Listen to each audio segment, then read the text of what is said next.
오늘 말씀 제목은 승리의 뜻을 알면 이긴다라는 제목으로 말씀을 전하도록 하겠습니다. 많은 그 신앙인들이 여러분 승리에 대해서 오해하는 부분들이 참 많이 있는 것 같아요. 승리를 위해서 더 큰 힘을 가져야 된다라고 그렇게 오해하는 분들이 참 많이 있는 것 같습니다.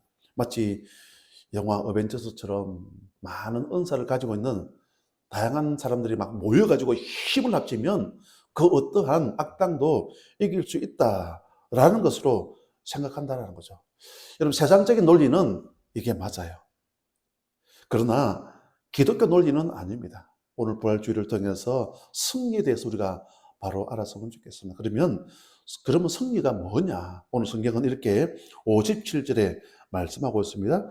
우리 주 예수 그리스도로 말미암아 우리에게 승리를 주시는 하나님께 감사하노니, 승리를 주시는 어떤 주체가 있다라는 거죠. 그게 누구라고요? 승리를 주시는 하나님께 감사한다라고 오늘 성경은 그렇게 말씀하고 있습니다. 그리고 50절에 보면 혈과 육은 하나님의 나라를 이어받을 수 없고 라고 나오잖아요. 혈과 육이 뭡니까? 어떤 사람은 태권도를 잘하는 거예요. 태권도. 어떤 사람은 막 권투를 잘하고, 요즘 뭐 킥복싱 이런 거 있지 않습니까? 아니면 몸에 막 식스팩을 만들고, 어떤 분들은 보니까 나이가 막 60대인데 70대인데도 불구하고 얼마나 런닝머신을 열심히 하시는지 몸에 막 식스팩을 만들고 있는 그런 분들도 우리가 가끔씩 볼 때가 있지 않습니까? 그 중요한 것은 아무리 태권도를 잘하고 이종격투기를 잘하고 세상적 힘이 있다 할지라도 그런 힘을 가지고 하나님의 나라를 위협으로 받을 수 없다라고 성경은 그렇게 말씀하고 있습니다. 그래서 승리를 주신 분이 계신다는 거죠. 그럼 그분이 누구입니까? 승리를 주시는 분은 바로 하나님. 오늘 고린도전서 15장은 여러분 부활장입니다. 부활장. 부활의 반대가 여러분 무엇입니까? 죽음. 죽음의 권세를 통해서 누르고 있는 그 어떠한 힘이 있다라는 거죠. 살면서 제일 공포스럽고 두려운 일이 있다면 여러분 그게 뭐겠습니까? 죽음. 암을 무서워하는 이유가 무엇입니까? 감기나 뭐 대상포진 뭐 이런 뭐 질환들은 시간 지나면 낫잖아요. 암은 아직 정복하지를 못했지 않습니까? 잘못하면 죽을 수도 있다. 실제로 암 때문에 죽는 분들이 많이 계시잖아요. 암의 완치율 뭐 50% 그러지 않아요? 50%? 50%는 암 걸리면 죽을 수도 있다. 그런 생각이 들다 보니까 두려운 마음이 드는 거죠. 그래서 사람 살면서 제일 공포스러운 것이 뭐냐면요. 두려운 일이 있다면 죽음. 마귀를 표현할 때 보면 마귀는 어떤 존재냐면요. 죽음과 관련이 되어져 있어요.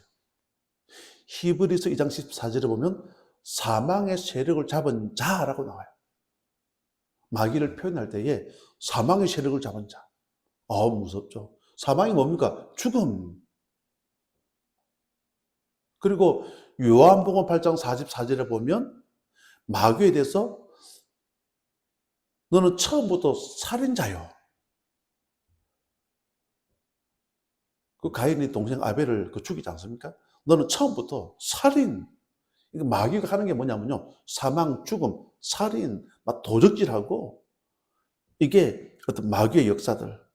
그리고 오늘 말씀 25절에도 보면 그가 모든 원수를 그 발 아래에 둘 때까지 반드시 왕 노릇 하시리니 그가 누굽니까? 예수님. 그가 모든 원수를 그의 발 아래에 둘 때까지 예수님의 발 아래에 둘 때까지가 언제냐면요. 지금 이 부활주일 이 말씀이죠. 예수님 십자가상에서 못 박히시잖아요. 그리고 십자가상에서 오전 9시에 못 박히시고 오후 3시에 금요일 날 운명하시지 않습니까? 그때는 마귀가 춤을 췄겠죠. 내가 이겼어. 드디어 우리가 이겼어. 드디어 지긋지긋한 이 싸움을 끝냈어. 이겼다고 마귀가 막 얼마나 좋아라 했겠습니까? 그렇지 우리는 찬송 잘 알지 않습니까? 주의 보혈 능력이 또다. 주님의 십자가상에서 흘리신 그 보혈의 피의 능력으로 말미암아 뱀의 머리가, 마귀의 머리가 완전 박살 나버렸다. 그래서 그가 모두 원수를 그 발 아래에 둘 때까지 반드시 왕노릇 하시리니 자기가 이긴 것처럼 보였지만 예수님을 죽일 때는 이긴 것처럼 보이지 않습니까? 그렇지만 십자가상에서 흘러내리는 그 보혈의 피로 말미암아 뱀의 머리가 완전 박살 나버렸다. 그 말씀이죠. 그래서 악한 마귀가 그때 예수님께서 십자가에 못 박혀 돌아가시기 전까지, 부활하시기 전까지만 해도 그 마귀가 죽음에 뭘 했다고요? 왕노릇을 했다. 그 말씀이잖아요. 오늘 부활주일입니다. 부활주일의 핵심이 무엇이겠습니까? 사망 권세를 통해 누르고 있는 그 힘을 깨버렸다. 누가? 예수 그리스도를 말미암아 하나님께 마귀의 권세를 완전 박살 내셨다는 거죠. 오늘 아침 예배하는 우리 모두가 우리 각자에게 여러분 나를 짓누르고 있는 그 무언가가 있을 거예요. 마치 사망과 같은 어떤 일을 생각하면 막 두렵고 막 공포스러운 그런 일들이 우리에게는 없겠습니까? 얼마든지 우리에게 있을 수가 있잖아요. 실제로 건강적인 문제를 가지고 힘들어하는 그런 경우들, 아니면 경제적인 문제를 가지고 이 문제, 이 돈 해결하지 못하면 큰일 나는데 언제까지 이 문제를 해결해야 되는데 그러면 만약 부도 직전에 있다. 그러면 여러분 잠을 잘 잘 수가 있겠습니까? 지난번에 건강검진을 했는데 무슨 뭐 장기 안에 무슨 혹이 있다 그랬는데, 그죠? 혹이 있다 그랬는데 그 모양이 좀 안 좋대요. 모양이 좀 안 좋대요. 그러면 불안한 어떤 염려를 가질 수가 안 있겠습니까?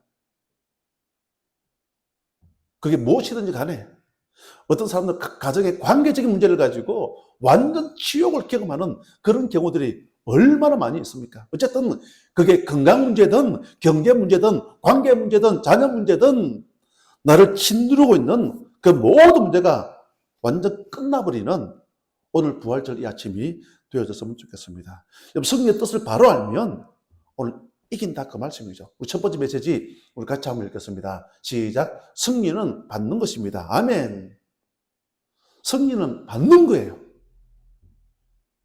누가 주시면 그 받으면 돼요. 비유가 적절할지 모르겠지만 우리나라가 36년 동안 일제 식민지로 있다가 해방받았잖아요.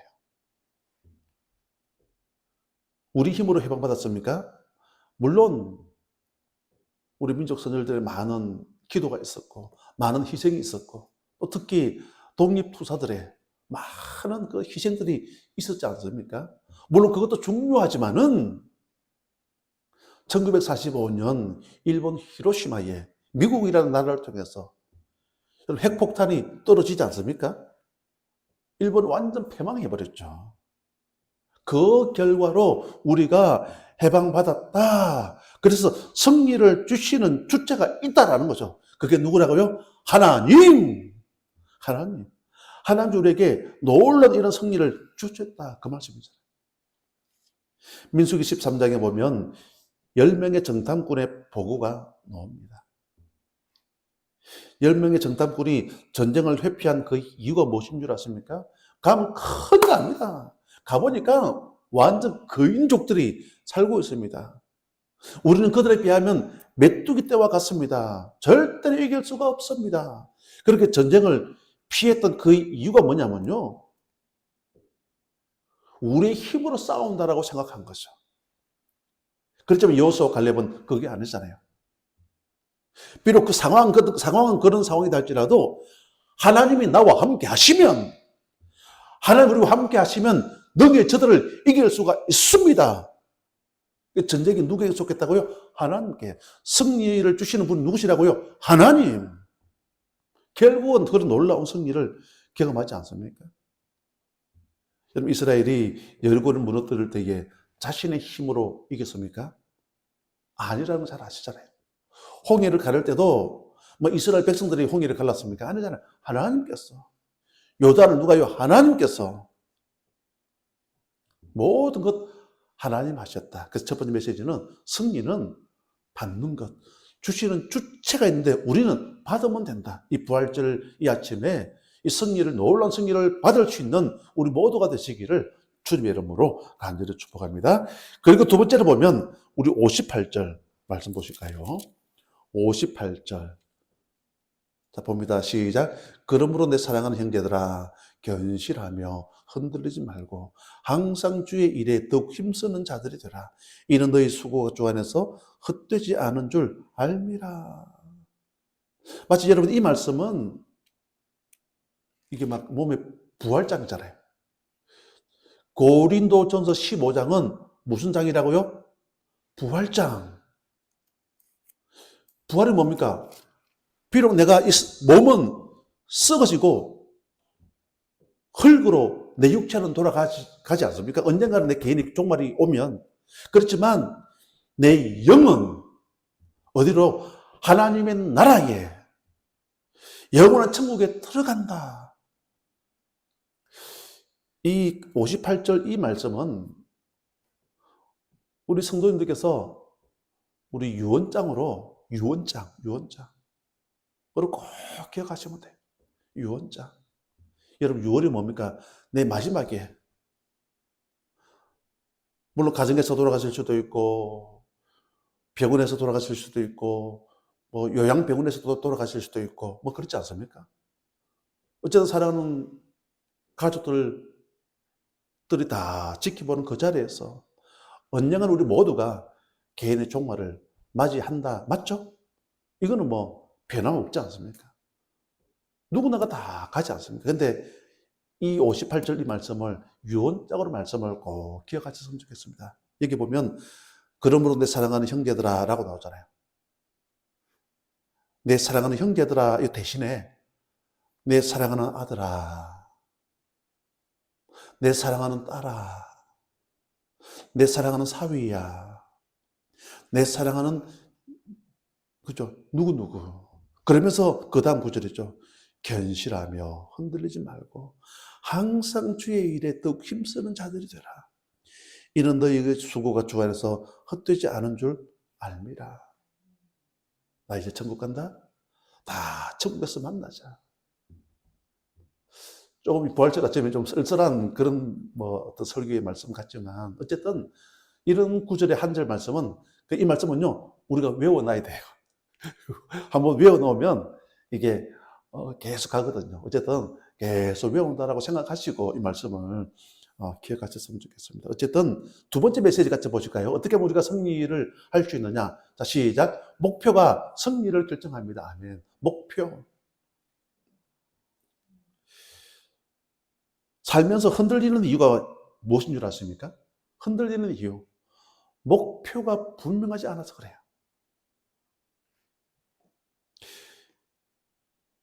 기복신앙이 무조건 나쁜 것만은 아니에요. 기복신앙이 뭡니까? 교회를 다니는 이유가 의식주 문제 해결을 위해서. 무엇을 입을까? 무엇을 마실까? 이런 의식주 문제 해결을 위해서 교회를 다니는 게 기복신앙이잖아요. 하나님께 구하면 그분은 주시잖아요. 내가 구했을 때에 응답되어지면요. 정말 믿음 생활 열심히 하십니다.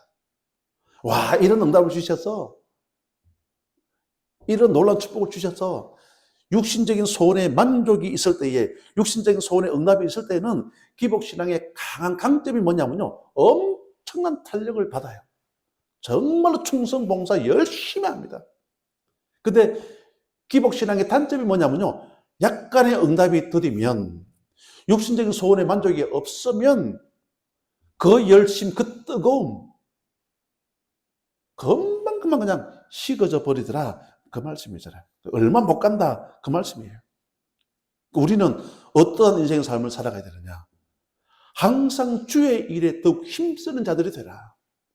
그게 오늘 목표가 승리를 결정합니다. 그게 어떤 목표라고요? 항상 주의 일에 더욱 힘쓰는 자들이 되면 우리 남은 인생 반드시 여러분 승리할 수밖에 없다라는 거죠. 우리의 목표는 주의 일이 되어져야 되고 하나님의 나라가 되어져야 합니다. 마태복음 6장에 보면 무엇을 먹을까, 무엇을 입을까, 무엇을 마실까 썩어지는 것들 때문에 흔들리지 말라라는 거죠. 썩어서 없어지는 것들 때문에 흔들리지 말고 목표가 승리를 결정한다. 그 말씀이죠. 예수 믿으면 죽음이 끝이 아니라 영원한 생명이 우리를 기다리고 있습니다. 우리의 남은 시간 얼마나 되겠습니까? 모세는 사람의 연수가 70이요 강건하면 80이라고 말했지 않습니까? 우리의 남은 시간, 우리의 목표가 분명했으면 좋겠습니다. 그게 뭐냐면요, 항상 주의 일에 더욱 힘쓰는 자들이 되라. 마태복음 28장 16절 20절에 영혼 구원하여 제사 삼는 사역이 우리의 목표가 되어졌으면 좋겠습니다. 그래서 이 승리를 주신 하나님께 늘 감사하면서 승리를 주시는 주체는 하나님이시다. 또 목표가 승리를 결정한다. 어떤 목표요? 주의 일에 더욱 힘쓰는 자들이 되라.